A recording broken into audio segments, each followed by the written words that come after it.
大家好，我是大伟。一说到湿气，很多人就开始头疼。你别说你头疼了，就是多年的这个大夫啊，看到了以后也感觉头疼。为什么呢？古语当中啊，千寒易去，一湿难除。有多少朋友们被湿气一缠就5年、10年、15年？最近啊，有一个特别有意思的事，就是我们小区的这个天台顶上啊，有一群大爷大妈，然后呢，男的呢就把背露出来对着太阳。女的呢，头上包着一块布，就把背对着太阳。每天我去晒被子的时候，我都能看到他们。然后我就打趣啊，和他们聊天。那我发现啊，他们其实对一些地方啊是有误解的。那很多人说啊，这个呢，其实我知道叫做天灸，就是借天上的之火啊，去把我们身上的一些不好的给去走。而且呢，他讲的也头头是道的，说在夏天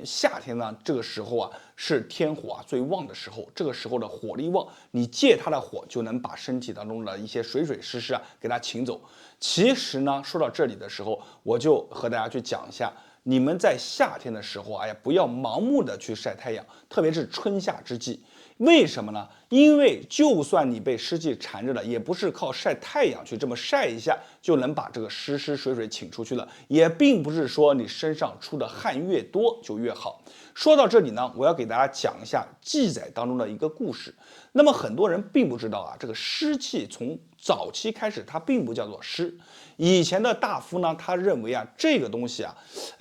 特别的难缠，而且呢，这些症状啊，他知道，但是呢，不知道取一个名字，各地叫的方法也不统一。后来有一次，有个比较厉害的人，名字我就不说了啊，他在行船的过程当中啊，在这个小河当中行船，他突然掉到了水中，因为没站稳嘛，掉到了水中。掉到水中以后啊，身上的衣服啊都湿透了。湿透了以后，船夫赶紧把他捞上来。捞上来以后，哎呀，你要知道，身上的衣服啊，一旦沾了水以后会怎么样？是不是会变重？所以把它捞上来以后啊，他第一感觉就是感觉自己的身上啊变重了，同时呢，这个水啊紧着自己的这个绸缎，然后把身体啊包裹得紧紧的贴在身体上面，就感觉特别的难受。而且它缠在身上以后啊，你想把它扒开来，这边把它刚想透一透，那边又贴上去了，就特别的难缠。然后呢，这个湿水的呢，它都往下去走，同时呢，还是感觉一阵风刮过来变冷。这个时候他突然想起来了，不如以后就叫做湿气，那么湿气就因此而来了。当然，这只是记载当中。那湿气来了以后呢，那有的人就想了，以前的人啊会看天啊，就说既然叫做湿气，那么借天上之火就能把它请干净。其实呢，慢慢的这个流传下来以后，很多人就认为了啊，说晒晒太阳就可以。其实晒太阳是好的。夏天晒太阳也是好的，但是你记住啊，有的人湿气重了他就虚，而虚呢不受补，本身身体就虚，再一晒太阳，很多人他扛不住的。这个火的威力也不是每个人都能承受得住了。所以呢，在这里我分享给大家一个方法，这个方法是从我们的师门当中一代一代传下来的。这个方法叫做扶阳七君子，是借脚底之口去把我们的身体当中的水湿给它抽出来，同时再把阳气从脚底给打上去。说到脚底，咱们一定要听过这一句话啊，叫做湿气喜聚足底，涌泉为其泄口。涌泉堵则湿气聚，阳气消；涌泉通则湿气散，阳气生。所以涌泉这个地方啊，非常的重要。你要记住啊，夏天的时候可不仅仅是祛湿啊，很多人只单纯的看到祛湿2个字，而没有看到它前面的2个字叫做什么？叫做扶阳。老的大夫啊都知道，想要把湿去了，先把阳给它升起来，因为两者本来就是相互对立，阳升则湿降。湿升则阳消啊，所以说湿气往上走了，遮天蔽日，你的阳出不来；而阳往上走了以后，你看阳光普照，这些水湿这些雾气慢慢就消散。所以先把阳给提起来，而这个扶阳七君子刚好是在脚底，如果是在夏天的时候，这个时机正好啊，可以事半功倍，把它贴在我们的脚底就可以。那么扶阳七君子是什么呢？我拿出来给大家先看一下。大家看，就是我手上拿着的这盒南湿足贴，已经帮助了很多人赶走了顽固的湿气。这个南湿足贴啊，在我们的师门当中对外你是找不到的。这个上面写着扶阳七君子，给大家读一下啊：老姜、艾绒、桂圆、花椒、桂枝、当归、丹参，就这么7样组成这一个小小的贴片。把这个贴片每天晚上就贴在脚底的涌泉，然后第二天睡醒就把它撕掉。我们坚持去用上749天，有的人呢是39天，有的人呢是将近2个月的时间，也就是说正负他们有个10天，因为每个人的状态不同，轻重疾缓也不同。那么这个南石足贴我自己也用过，有一段时间我就感觉自己特别的沉，然后每天就感觉特别的累，特别的乏，而且那段时间上厕所的时候不瞒大家说都粘在马桶上面不成形。我自己一看我就知道水气重了，舌头一伸出来以后上面白白的，两侧还有这个齿痕压着。我当即就喊我的师兄给我寄了这么几盒南石足贴，我贴在脚底，第二天一撕下来以后，我当时一看，上面沾着一层黑乎乎、黏稠稠的物质，而这些物质就是藏在我们脚底当中的湿气。这些湿气藏在脚底以后如果你不及时的把它去请走，那么它就会把这个口给堵住，你的阳就上不来。所以我当时一看到以后心里面咯噔一下，然后每天去贴，慢慢的发现撕下来以后就没有颜色，没有那么重了，一天比一天浅，而且慢慢的脚底上面也没有那么黏糊了，逐渐的就清清爽爽的。我把这个方法分享给了我们的很多粉丝、家人、朋友们，他们用完以后有的给我拍照片，有的和我聊天。我发现很多朋友他的这个真的是惨不忍睹，照片一发过来，哎呀，我看到眉头都皱起来了。然后他们给我说大伟你这个东西哎呀，真的是竖大拇指他说我自己能明显的感觉到，你看我的脾胃感觉状态都好了。为什么？因为这里它容易聚着，把它赶跑了，他的工作环境好了，工作能力就增加上来了。而且很多朋友说，哎呀，真的像感觉就是穿着这厚厚的棉袄脱掉了一样，原来都怕风的，现在这个风都不怎么怕了。夏天的时候，哪怕拿着电风扇对着去吹，这个地方都没有一种往里面钻的感觉。我说这个就对了，水气只要一重，很多的问题就会来找你。咱们很多人之所以感觉难缠，是因为方法没选对。只要方法用对了，你会发现它并没有你想象的那么难。大家好，我是大伟。鼻炎真的是一个非常大的难题，咱们现在有鼻炎的人非常的多，无论是小孩、成人还是老年人，你会发现，只要一到换季期，或者是自身的免疫能力一下降，这个鼻子上面的问题一下子就蹦出来了。鼻炎呢，它不仅仅会出现于鼻子堵塞，很多人的认知只是感觉鼻子堵痒流水它不仅仅是于此它还会造成以下的一些问题。我简单给大家归纳一下，你记住五官当中鼻子居首。鼻子上面堵了、流水了，首先第一个看哪里呢？看眼睛。有的人黏着眼睛就怎么样？会流泪。就像我们感冒的时候，只要鼻子不通了，眼睛也会感觉不舒服。同时呢，长期被鼻炎所困扰着，小孩也好，成年人也好，这个地方会有一条非常深、非常黑的一条沟，而且看起来以后特别明显。而且呢，有些小孩子他有一些过敏体质，所以一旦开始有鼻炎以后他的眼睛里面还会痒非常的不舒服。嘴巴也是一样的嘴巴当中会怎么样呢？你看你要知道鼻炎鼻子不通了，那么我们睡觉的时候必然会用到嘴巴去呼吸。嘴巴一呼吸的时候不可能闭着吧，要张着，张口呼吸是睡觉当中的大忌。为什么？因为你嘴巴只要一张着，小孩子呢会影响到面容，成年人呢会影响到你的深度睡眠时间，以及你去看一下你的很多打鼾，包括你睡觉的时候，你的血氧浓度都会受到一个非常大的一个波动。为什么？因为你在用嘴巴呼吸。很多人最直观的表现就是一夜起来个4次5次，或者呢就起来了以后就睡不着了，极大的影响到睡眠。而且鼻子这里只要不通了，长期下来你的耳朵也会受影响，比如里面嗡嗡响或者里面总是感觉痒难受有的人说耳朵里面上火了，等等等等。鼻子不好，它不简简单单是鼻子不好，但是我们在整个规律当中会发现一件事，什么事？就是鼻炎，它其实呢，它对于环境来说，或者对于我们自身的免疫力来说，它是有说法的，并不是毫无说法，没有规律可言。那么我今天就把这个东西给大家理理清楚，你们听明白了以后就会避免很多这个鼻炎的发生，而且即便是有了，也不会出现很难受的感觉。那么咱们首先想一下免疫力，你会发现，当我们的免疫能力低下的时候，鼻炎是很容易出来的，甚至有的时候鼻炎就是一个晴雨表，就是你自身还没有开始生病，但是你的鼻子的鼻炎先复发，那么对不起，你先要注意一下，你是否在最近敢摸摸你的这个淋巴，摸摸你的脖子，摸摸你的耳后，是不是有淋巴出来了？如果有的话，那你很可能就要生病了。所以免疫能力一弱，你的鼻子上面的抵抗力就弱了。那么对于一些我们呼吸在空气当中的粉尘也好，病毒也好，这些东西吸附在我们的鼻腔黏膜上，都会对于我们的鼻子带来很大的负荷，导致鼻炎的发生。所以免疫能力的提升是一个非常重要的一个数值。咱们有很多人啊，在鼻炎当中只是没事喷一喷，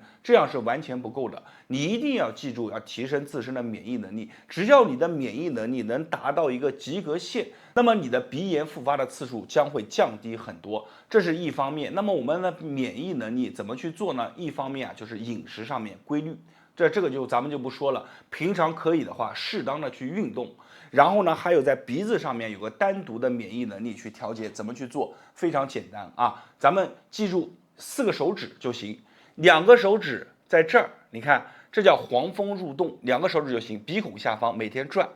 啊，你可以在睡觉之前做，也可以在每天没事中午的时候去做50下，就在我们的鼻孔下方啊，这样去转50下，